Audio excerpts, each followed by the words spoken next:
호주 워킹홀리데이에 참가한 대학생 반은지 씨는 지난 2013년 11월 24일 새벽 브리즈번 도심 한 공원에서 무참히 살해된 채 발견되었습니다. 워킹홀리데이 비자를 받아 호주로 온 지 6주밖에 되지 않은 반은지 씨는 이날 새벽 4시가 조금 넘은 시간 숙소에서 불과 400m 떨어진 호텔 청소 일을 하러 가던 길에 갑작스런 공격을 받았습니다. 살인자와 아무런 관계도 없던 그녀는 반복적인 주먹과 발길질로 얼굴이 심하게 손상된 채 살해당했고, 범인은 그녀의 시신을 끌고 가서 근처 공원 나무 아래에 버린 후 현장을 떠났습니다. 경찰은 현장 주변 CCTV 영상을 입수해 분석하고 목격자 진술을 토대로 사건 이틀 후 용의자 알렉스 루벤 맥귀안을 검거했습니다. 사건이 알려지자 국내 반응은 역시 호주는 범죄자 이민자의 나라다, 호주 치안의 불신과 인종차별 문제, 그리고 호주로 워킹홀리데이 가는 거 아니다라는 댓글을 많이 볼 수 있었습니다. 맥귀안은 반은지 씨를 살해한 것에 대해 인정했습니다. 하지만 그의 변호인은 맥귀안이 그녀를 죽인 것은 사실이지만 그에게 정신질환이 있다면서 이를 고려해 재판해달라 했습니다. What did you do? Back out of her face. Why? Demon. Why the girl? First person I saw. Did she say anything? No, she just screamed for help.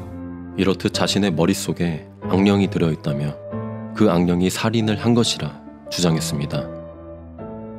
맥귀안은 반은지 씨의 머리카락 일부를 집에 가져가 나무에 장식하기도 했습니다. 그에게 마땅한 벌이 내려지길 기대했지만 재판은 계속해서 중단되고 연기됩니다. 맥귀안의 정신 상태가 온전하지 않아 재판할 수 없고 우선 치료를 받아야 한다는 이유였습니다. 오랜 시간 재판이 진행되면서 그의 죄를 따지는 것보다 피고의 정신이 온전했는지 아닌지 변질되어 갔고, 재판에 참여한 12명의 배심원 모두 백인으로 구성된 점도 아쉬웠습니다. 하지만 5년이 다 돼가던 지난 8월 23일 브리즈번 대법원은 맥귀안에게 종신형을 선고했습니다.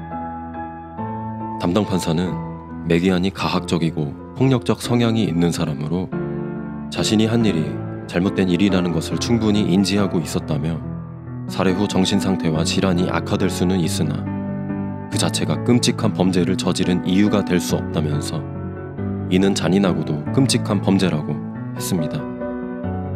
이와 함께 오랜 시간 정의를 기다려온 고인의 가족에게 밝고 똑똑한 젊은 여성이 가족에게 깊은 슬픔을 남기고 세상을 떠났다는 위로의 말과 함께 맥귀안에게 당신이 저지른 일에 대한 책임은 자신에게 있으니 남은 기간 그에 대한 책임을 느끼며 살아야 한다라고 말했습니다. 반은지 씨의 어머니는 지금도 하루하루 고통 속에 살고 있다면서 맥귀안의 부모는 자식을 볼 수라도 있지만 자신이 저 세상에 가서 다시 만날 때까지는 딸을 볼 수조차 없다면서 눈물을 멈추지 못했습니다. 반은지 씨의 아버지는 맥귀안을 용서하기 위해 이 자리에 왔지만 오늘도 그는 시종일관 변명했을 뿐이라면서 뉘우치는 모습을 찾아볼 수 없었다고 말했습니다.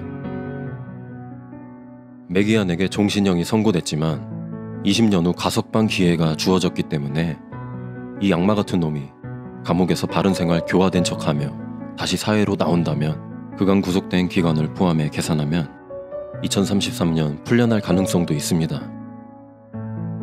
5년이라는 긴 시간이 걸렸지만 피해자 가족에게 조금이나마 정의가 실현됐기를 바랍니다. 고 반은지 씨의 명복을 빌겠습니다.